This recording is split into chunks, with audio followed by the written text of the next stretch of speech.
It was a nice summer day. My 5-year-old son James was playing outside in the backyard of our suburban home. James was always been a quiet boy. He plays by himself mostly. He never had many friends, but he always had a wild imagination. I was in the kitchen feeding our dog Fido when I heard what sounded like James talking to someone in the backyard. I'm not sure who it was. He was he was who it was he could be talking to. Could he have finally made a friend? Being a single mom, it's hard for me to always keep an eye on my son, so I decided to go outside and check on him. When I went to the backyard, I was a bit confused because James was the only person back there. Was he talking to himself? I could have sworn I heard another voice. James, it's time to come inside. I called out to him. He came in and sat down at the kitchen table. It was about lunchtime, so I decided to make him a turkey sandwich. James, who were you talking to out there? I asked. James looked up for a moment. I was playing with my new friend, he said, smiling. I poured him some milk and continued to pry, as any good mother would. Does your friend have a name? Why didn't you ask him to have lunch with us? I asked. James stared at me for a moment before replying. His name is Laughing Jack. I was a bit taken back by what he had said. Oh, that's a strange name. What does your friend look like? I asked, a bit confused. He's a clown. He has long hair and a big swirly cone nose. He's got long arms and baggy pants with striped socks. He always smiles. I realized my son was talking about an imaginary friend. I suppose it was normal for kids his age to have imaginary friends, especially when has no real friends to play with. It's probably just a phase. The rest of the day went by as usual. I knew it was starting to get late, so I put James to bed. I tucked him in, gave him a kiss, and made sure to turn on his nightlight before I closed the door. I was pretty tired myself, so I decided to go to bed not long after. I had an awful nightmare. It was dark. I was in some kind of run-down amusement park. I was scared, running through an endless field of empty tents, broken down rides, and abandoned game huts. The whole place had a horrible look to it. Everything was black and white. The prized stuffed animals all hung from nooses in the game huts, all with sick grins stitched onto their faces. It felt like the whole park was looking at me, even though wasn't another living thing in sight. Then suddenly I began to hear music play. The sounds of Pop Goes the Weasel being played on a squeeze box echoed the park. It was hypnotizing. I followed its tune to the circus tent, almost in a trance, unable to stop my legs from moving forward. It was pitch black. The only light came from a single spotlight shining on the corner of the big top. As I walked toward the light, the music slowed down. I found myself singing along, unable to stop. All around the mulberry bush, the monkey chased the weasel. The monkey threw, 'twas all fun. The music stopped right before its climax, and suddenly the lights shut on. The intensity of the lights was practically blinding. All I could see was a small dark silhouette shuffled towards me. Then another one appeared, and another, and another. There were dozens of them, all coming toward me. I couldn't move. My legs were frozen. All I could do was watch as the haunting figures drew nearer. As they got closer, I could see they were children. As I looked at each one, I noticed they were all horribly disfigured and mutilated. Some had cuts all over their body, others were severely burnt, and others were missing limbs, even eyes. The children enveloped me, clawing at my flesh, dragging me to the ground, and tearing inside of me. All the children tore me apart, and I faded away. All I could hear was laughter, horrible, awful, evil laughter. I woke up the next morning in a cold sweat after taking a few deep breaths. I looked over and saw that a few of Jane's action figures were positioned facing me on top of the nightstand. I sighed. James had probably woken up early and put these here. I gathered up the toys and made my way to James' room. However, when I opened the door, James was sound asleep. I just shrugged and placed the toys back into his toy box and headed to the living room. A little while later, James woke up and made him some breakfast. He was quiet and seemed a bit groggy. Perhaps he didn't sleep well either. I decided to ask him about the toys. James, honey, did you put toys in Mommy's room this morning? His eyes shot up at me for a moment when he quickly glanced back down at his cereal. Laughing Jack did it. I rolled my eyes and responded, well, you tell Laughing Jack to keep the toys in your room. James nodded and finished up his cereal, then decided to go outside and play in the backyard.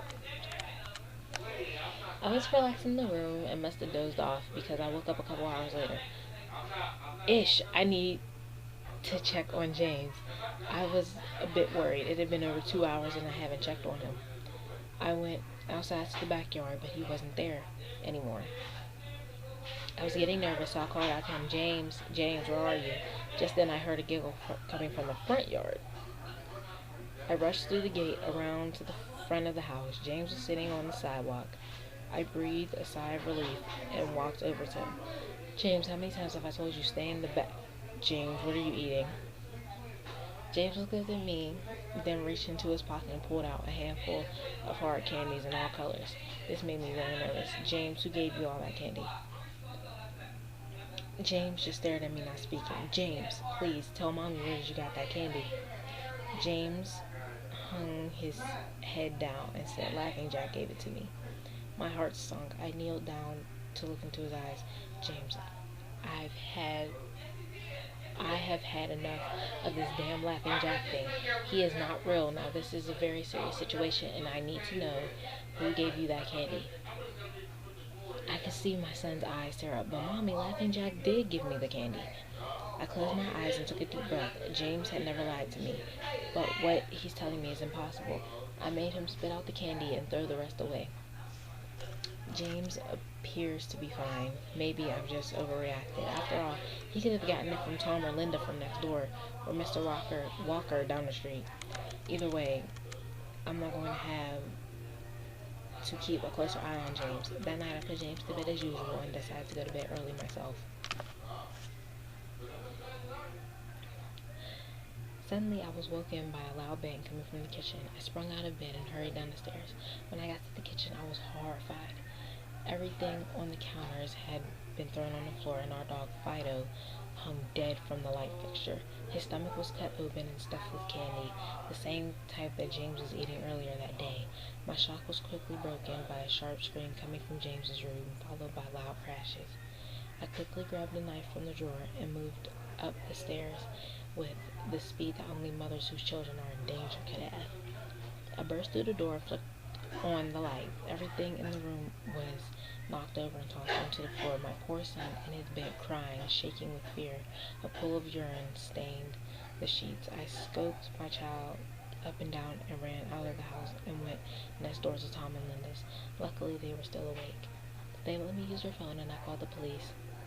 It didn't take them long to arrive. I explained what had happened. They looked at me as if I was crazy. They searched the house, but all they found was a dead dog and 2 trashed rooms. The police told me that someone had probably gotten in the house and done this right before making a quick escape when they heard me coming up the stairs. I knew it was true. I knew it wasn't true. All the doors were locked and none of the windows were open. Whatever was in my house didn't come from outside. The next day, James stayed inside. I didn't want him to leave my sight.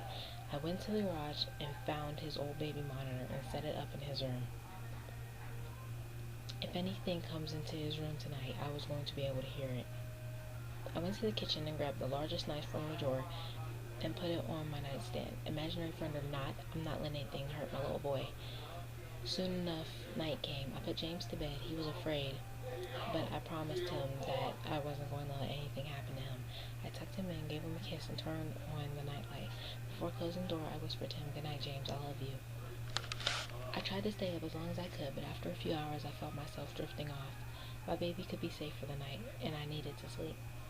Just as I lay my head on the pillow, I heard a soft noise from the baby monitor I had put on my nightstand.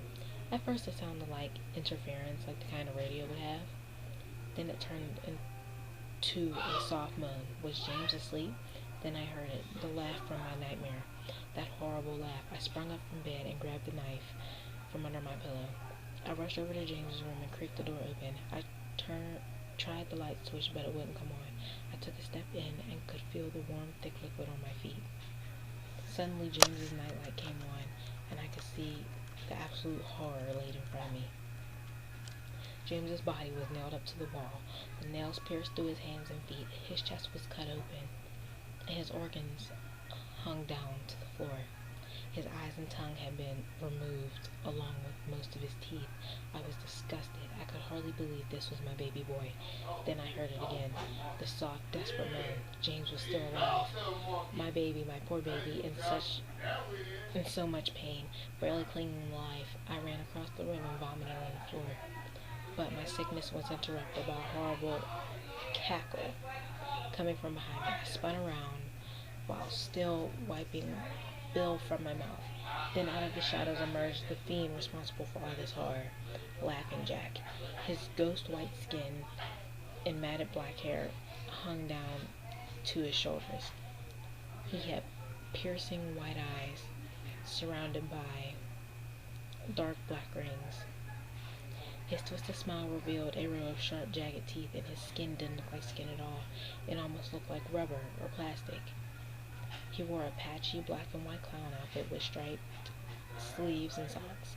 His body itself was grotesque. His long arms hanging down past his waist, and the way he was poised made him look almost boneless, like a rag doll. He let out a sickening laugh as to let me know he was pleased with my reaction to his work. He then turned around slowly in front of James and began to laugh even more at the grotesque sight. He hesitated out. That was enough to shake me from my heart. I snapped, "Get away from him, you." I rushed at the monster, raising the knife above my head and stabbed down at him. But as soon as the knife touched him, he disappeared in a cloud of black smoke. The knife passed right through and pierced James' still beating heart, splashing the warm blood onto my face. No, what have I done? My baby. I killed my baby. Immediately I fell to my knees, and I could hear sirens in the distance growing louder. My son, my poor, sweet baby boy. I promised Mommy would protect you, but I failed. I'm sorry, James. I'm so sorry. Police soon arrived to find me in front of my son, still wielding the knife covered in my baby's blood. The trial was short. Insanity.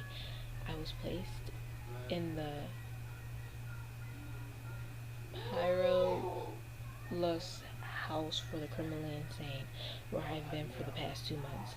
It's not so bad here. The only reason I'm awake now is because someone is playing Pop Goes the Weasel outside my window. I'll talk to the orderlies about it in the morning.